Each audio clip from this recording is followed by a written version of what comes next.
اعوذ باللہ من الشیطان الرجیم بسم اللہ الرحمن الرحیم قال ای واللہ الذی لا الہ الا ہو فالق الحبۃ وبارئ النسمہ وفاطر الارض والسماء۔ گفتگو جہاں پر رکی تھی وہیں سے اس گفتگو کو آگے بڑھا رہے ہیں۔ جب تعجب کا اظہار کیا ابو اسحاق اللیثی نے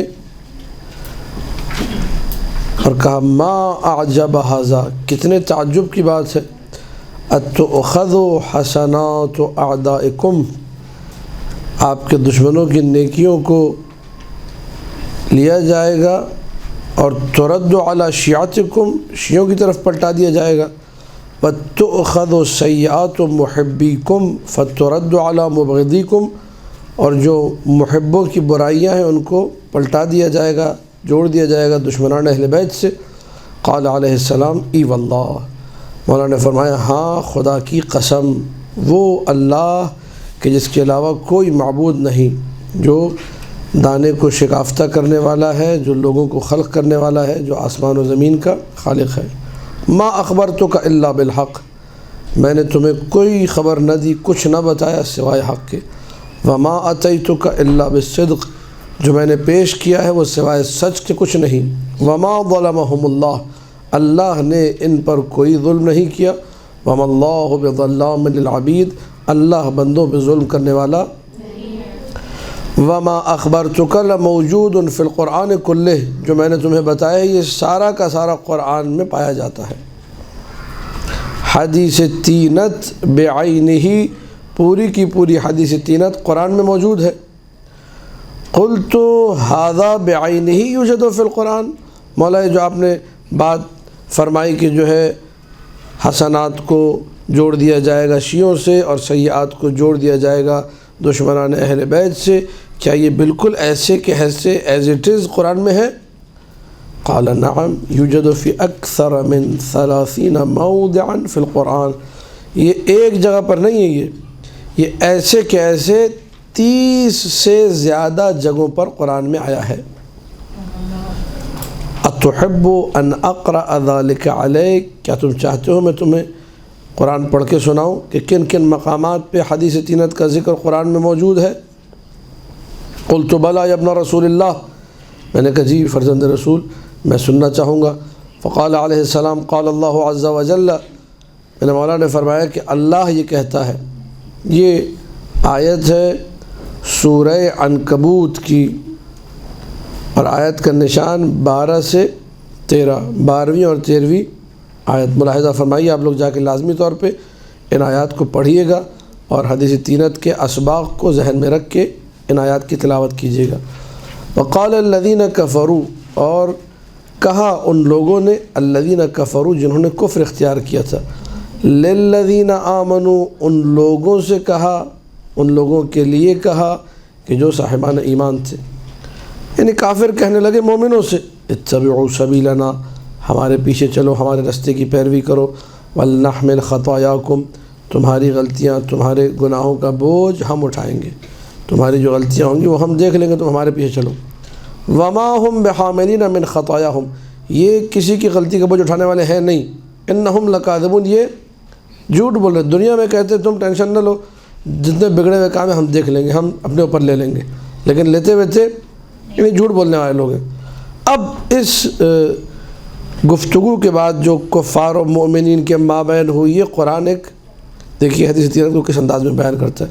وَلَيَحْمِلُنَّ أَثْقَالَهُمْ وَأَثْقَالًا مَعَ أَثْقَالِهِمْ، ہر آئینہ ضرور بضرور یقیناً یہ کافر اپنے گناہوں کا بوجھ تو اٹھائیں گے ہی اٹھائیں گے، کچھ اور بھی گناہ ہوں گے جن کا بوجھ یہ اپنے گناہوں کے ساتھ اٹھائیں گے۔ الآیہ، آیت پڑھ لیجیے آپ قرآن میں۔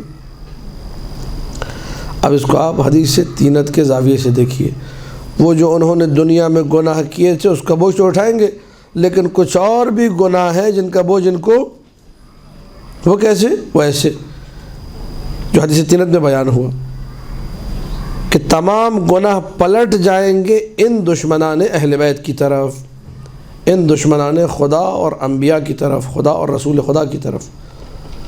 سارے گناہوں کی بازگشت انہی کی، اور یہ قرآن کی آیت ہے۔ اب آپ قرآن کی تفسیر دیکھیے، وَلَا يَحْمِلُنَّ ضرور بضرور، سورہ عنکبوت آیت کا نشان 12 اور 13، ضرور بضرور یہ لوگ بوجھ اٹھائیں گے، اپنے گناہوں کا بھی بوجھ، وَأَثْقَالًا مَعَ أَثْقَالِهِمْ، اور اپنے گناہوں کے ساتھ اس بوجھ کے ساتھ تھوڑا سا اور بھی ان پر بوجھ ہوگا، کچھ اور بھی بوجھ ہوگا۔ حدیث تینت یہی بتا رہی ہے کہ تمام گناہوں کو انہی کی طرف لوٹا دیا۔ ازیدک یا ابراہیم، ابراہیم اور سناؤ قرآن؟ قلت بلا یا ابن رسول اللہ، میں نے کہا جی سنائیے۔ قال لیحملوا اوزارہم کاملۃ یوم القیامہ، وہ اٹھائیں گے اپنے گناہوں کا بوجھ پورا کا پورا قیامت کے دن۔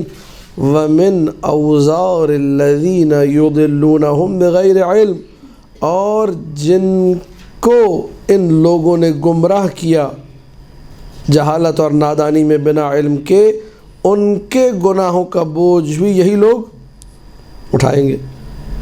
اب ظاہراً اگر میں اشتباہ نہیں کر رہا اور غلطی پر نہیں ہوں تو یہ تفسیر قمی ہے۔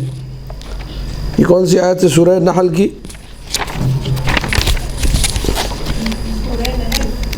یہ سورہ نحل کی آیت ہے، سورہ نحل کی 25ویں آیت ہے یہ۔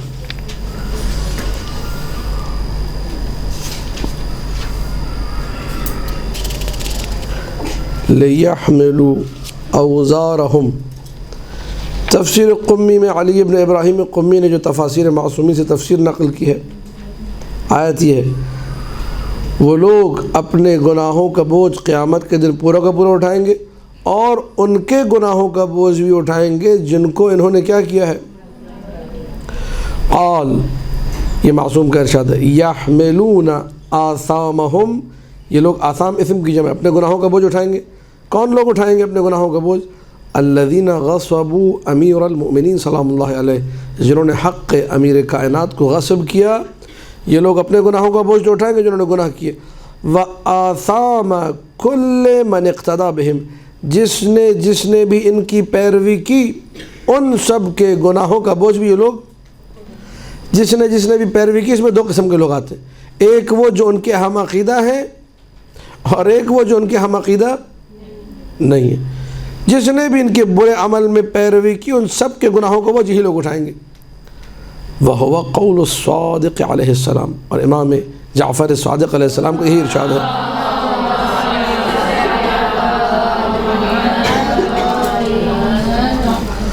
واللہ، اور یہاں پہ قسم کھائے مولانا، قسم کہاں کھائی جاتی ہے؟ قسم کھانا بتاتا ہے کہ یہاں لوگ انکار کرنے والے موجود ہیں، کچھ ایسی ذہنیتیں ہیں جو بات کو قبول نہیں کریں گی۔ واللہ، خدا کی قسم، ما احریقت محجمۃ من دم، نہیں گرایا گیا ایک شیشی خون۔ محجمہ وہ شیشی جو حجام، یہ کپنگ سے پتہ نہیں آپ لوگ واقف ہیں، یعنی حجامہ سے، حجامہ مستحبات میں سے ہے، حجامہ کروائی اور دنیا کے ڈرگ سے آپ لوگ بچیے، دنیا کی ایلوپیتھی اور دنیا کی جتنی دوائیں جو کہ انتہائی خطرناک زہر کی مانند اثر کر رہی ہے ہمارے اندر، ان سے بچے۔ حجامہ معصوم کا ارشاد ہے، حجامہ تحفہ معراجیہ ہے، حجامہ رسول نے بتایا اپنے تمام کے تمام امراض کا علاج حجامہ سے کرو۔ معصومین کی احادیث میں حجامہ کا بے کثرت ورد جو ہے موجود ہے، حجامہ حجامہ حجامہ حجامہ کراؤ، پیر کے دن کراؤ، منگل کے دن کراؤ، اسلامی مہینے کی 7 تاریخ کے بعد کراؤ۔ تو حجامہ جو کب لگتا ہے جسم انسانی پر، اس میں تھوڑا سا خون نکلتا ہے۔ معصوم فرما رہے ہیں اتنا خون بھی زمین پر نہیں گرا، اور کسی نے کسی کو ڈنڈا نہیں مارا، اور کسی نے کوئی کائنات میں زنا نہیں کیا، اور کسی نے کسی کا کوئی مال نہیں چرایا، الا مگر یہ کہ وَوِزْرُ ذَلِكَ فِي أَعْنَاقِهِمَا، مگر یہ کہ اس کا گناہ ان دونوں کی گردن میں ہے جو دشمن علی تھے۔ من غیر ان ينقص من اوزار العاملین بشیء، بنا اس کے کہ جو کام کرنے والے ہیں ان کا گناہ کم نہیں ہوگا۔ یہ جملہ کیوں نہیں سناتے آپ لوگ جو کہتے ہیں؟ یہ سوچ معاشرے میں اس وقت یہ بھی ہے کہ جتنے گناہ کرنے خوب گناہ کرو، ہم یہ گناہ جو کر رہے ہیں یہ دشمنان اہل بیت کے کوٹے میں ڈال دو، چلو بھی ان کے گناہ بڑھاؤ۔ حدیث تینت سے ہمارے بدماش لوگوں نے یہ نتیجہ نکالا ہے کہ خوب گناہ کر جائیں گے تو دشمنان اہل بیت کے کھاتے میں، میرے کھاتے میں تو آئیں گے نہیں، میں تو شیعہ ہوں، میری تو مٹی اچھی ہے، اور جو گناہ ہے وہ ان کی مٹی کی وجہ سے ان کی مٹی میں چپکے گی۔ خوب گناہ کرو تاکہ ان کی مٹی اور گندی ہو۔ ٹھیک ہے، یہ کہہ کہہ کے گناہ کرتے ہیں۔ آپ ان کو بتائیے کہ تفسیر قمی میں علی ابن ابراہیم قمی نے تفسیر نقل کی چھٹے مولا امام جعفر صادق علیہ الصلوۃ والسلام سے، اللہم صلی علی محمد و آل محمد، یہ گناہ سارا کا سارا ان کی گردن میں ہے، لیکن جو گناہ کرنے والے ہیں ان کا گناہ کم، ان کی بھی باز پرس ہے، ان کی پکڑ ہوگی، بچیں گے نہیں وہ لوگ، گناہ کا ان کو سزا بھگتنی ہوگی۔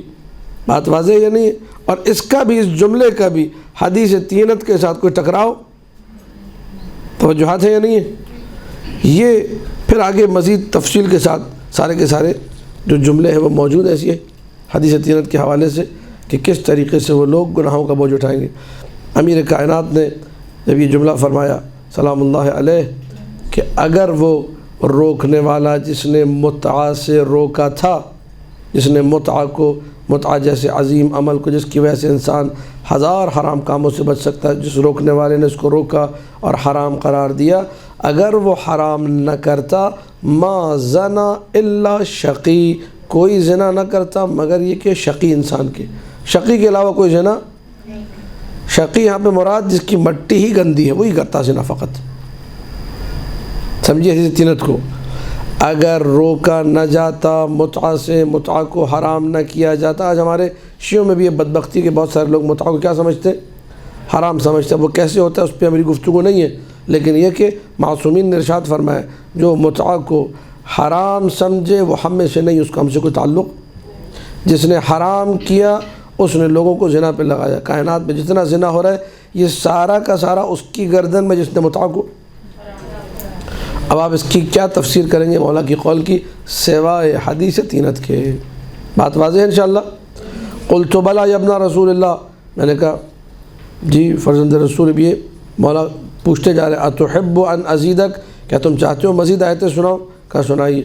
قال فاولئک، یہ آیت سنی ہے، فاولئک سورہ فرقان آیت کا نشان ہے 70، فاولئک یبدل اللہ سیئاتہم حسنات، یہ وہ لوگ ہیں شیعیان علی، وہ لوگ ہیں جن کی برائیوں کو اللہ نیکیوں میں بدل دے گا۔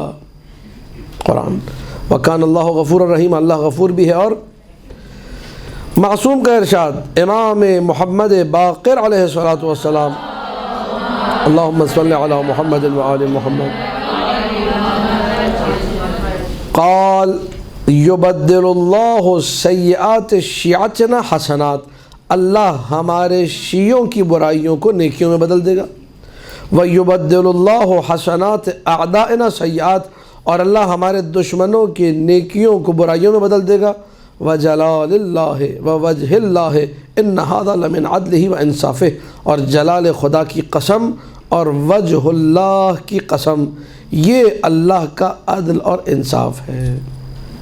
لا راد لقضائه، کوئی اس کے فیصلے کو پلٹ، کوئی اس کے حکم کے پیچھے کوئی نیا حکم لاگو، وہ سننے والا ہے، وہ جاننے والا ہے، وہ علم رکھتا ہے، سمیع بھی ہے۔ اور الم ابین لک امر المسج والطینتین من القرآن، اے ابو اسحاق، اے لیثی، اے ابراہیم، کیا میں قرآن سے یہ خلط والی بات بیان نہ کر دوں کہ قرآن میں کہاں پر لکھا ہوا ہے کہ دونوں مٹیاں ملی اور جب سے مٹی ملی ہے تب سے اللہ جانتا ہے؟ قلت بلا یا ابن رسول اللہ، میں نے کہا بیان کیجئے، یہ بڑی کمال کی آیت، اس کو محفوظ کر لیجئے۔ حدیث تینت کے حوالے سے آیت کا نشان ہے سورہ نجم جو کہ 53واں سورہ ہے، اس کی 32ویں آیت ہے۔ اقرأ یا ابراہیم، پڑھو اے ابراہیم، الذین یجتنبون کبائر الاثم والفواحش الا اللمم، وہ لوگ جو گناہان کبیرہ سے اجتناب کرتے ہیں، وہ لوگ جو فحش کاموں سے، فواحش سے، برے کاموں سے اجتناب کرتے ہیں، الا اللمم، سوائے گناہان صغیرہ کے، چھوٹے گناہوں کے جن پر وہ مصر نہیں، اصرار نہیں کرتے۔ تفسیر روایات سے نکال کے پیش کر رہا ہوں۔ آیت میں لمم کا معنی چھوٹے گناہ، چھوٹی غلطیاں۔ ان ربک واسع المغفرہ، تمہارا پروردگار وسیع بخشش رکھنے والا ہے۔ هو اعلم بکم اذ انشأکم من الارض، وہ تمہیں جانتا ہے تب سے کہ جب سے اس نے تمہیں مٹی سے پیدا کیا۔ اس آیت کو مولانا نے دلیل بنایا حدیث تینت کے لیے، اور کہا تینت کا ذکر قرآن میں بھی، اور یہ بالکل واضح ہے، وہ تب سے جانتا ہے جب اس نے تمہاری مٹی بنائی، جب تمہیں مٹی سے بنایا اس نے، یعنی من الارض الطیبہ، تفسیر مولا کی ہے، یعنی وہ جانتا ہے اس نے تمہیں کس مٹی سے بنایا ہے، اچھی مٹی سے اور بری مٹی سے۔ فلا تزکوا انفسکم، اپنی ذات تعریفیں کرنے کی ضرورت ایک ہی آیت ہے، وہ جانتا ہے کہ تقوی والا کون ہے۔ اپنی نمازوں کی کثرت پہ فخر نہ کرو، روزے کثرت سے رکھتے ہو، رجب اور شعبان کے روزے رکھ لو تو زیادہ لوگوں کے سامنے گن گاتے نہ پھرو اپنے کہ میں نے تو ماشاءاللہ الحمدللہ میں نے رجب کے روزے بھی رکھ لیا، الحمدللہ میں نے شعبان کے روزے بھی رکھ لیے، کوئی کمال نہیں کیا۔ اللہ جانتا ہے متقی، لأن اللہ عز وجل اعلم بمن اتقى منکم، اللہ بہتر جانتا ہے تم میں سے متقی۔ فإن ذلك من قبل اللمم، یہ جو ہے وہی لمم ہے، یہ لمم کی وجہ سے ہے۔ اگر کوئی افتخار کر رہا ہے تو افتخار کیوں کر رہا ہے؟ وہ لمم چھوٹا گناہ ہے، اپنی عبادت پہ فخر گناہ ہے یا نہیں ہے؟ توجہات ہے یا نہیں ہے؟ یہ فخر کہاں سے آیا؟ من قبل اللمم، اسی گناہ صغیرہ جو مٹی ملی ہوئی تھی اسی کا نتیجہ ہی۔ وہو المزاج، یعنی اللہ پہلے سے جانتا تھا اس نے یہ کرنا ہے، اور یہی مزاج ہے خلط۔ ازیدک یا ابراہیم، اور اضافہ کروں؟ قلت بلا یا ابن رسول اللہ، قال کما بدأکم تعودون، جیسے اس نے تمہیں خلق کیا تھا، تمہارا آغاز کیا تھا، ویسے ہی تم پلٹ جاؤ گے۔ فریقاً ہدا و فریقاً حق علیہم الضلالہ، ایک گروہ ہدایت والا، ایک گروہ ضلالت اور گمراہی والا۔ انہم اتخذوا الشیاطین اولیاء من دون اللہ، یہ وہ لوگ ہیں جنہوں نے شیطانوں کو اپنا سرپرست بنا لیا خدا کو چھوڑ کر۔ شیطان کون ہے؟ شیاطین یعنی ائمہ جور، شیاطین یعنی دشمنان اہل بیت جن کو لوگوں نے اپنا امام بنا لیا۔ وَيَحْسَبُونَ أَنَّهُمْ مُهْتَدُونَ، اور بڑا سیرہ چوڑ کر کے وہ لوگ کہتے ہیں کہ الحمدللہ، ٹھیک ہے کہ ہم مہتدی ہیں، ہم ہدایت یافتہ ہیں۔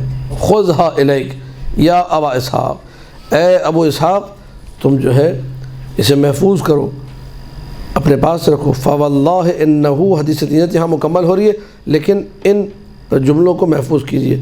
فواللہ، خدا کی قسم، انہو لمن غرر احادیثنا، یہ ہماری نورانی حدیثوں میں سے ہے۔ وباطن سرائرنا، اور یہ ہمارے رازوں میں سے ایک چھپا ہوا راز ہے۔ ومکنون خزائننا، یہ ہمارے خزانوں میں سے ایک انتہائی چھپا ہوا نہا گنج نہا خزانہ ہے۔ وانصرف، اٹھو اور چلے جاؤ۔ ولا تطلع علی سرنا الا مؤمنا مستبصرا، اور کسی کو ہمارے اس راز کے بارے میں مت بتانا مگر یہ کہ وہ مؤمن مستبصر ہو۔ مؤمن مستبصر کسے کہتے ہیں؟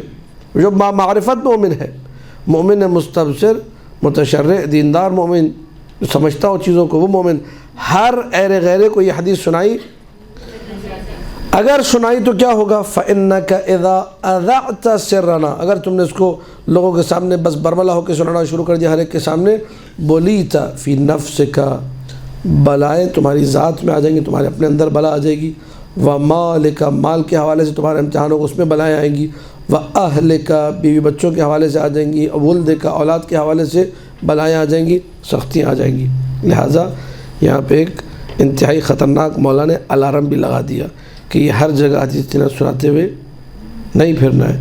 ہم نے بھی حدیث تینت کو سنایا، مجبوری میں سنایا، ورنہ کبھی میں اس کو موضوع بحث نہ بناتا، چونکہ معاشرے میں ایسے لوگ آ چکے ہیں جو ان باتوں کو سننے کے بعد بعض خطباء سے، کہ جن خطباء کو اس حدیث کو محور گفتگو نہیں بنانا چاہیے تھا پبلکلی ہر ایک کے سامنے، انہوں نے غلطی کی۔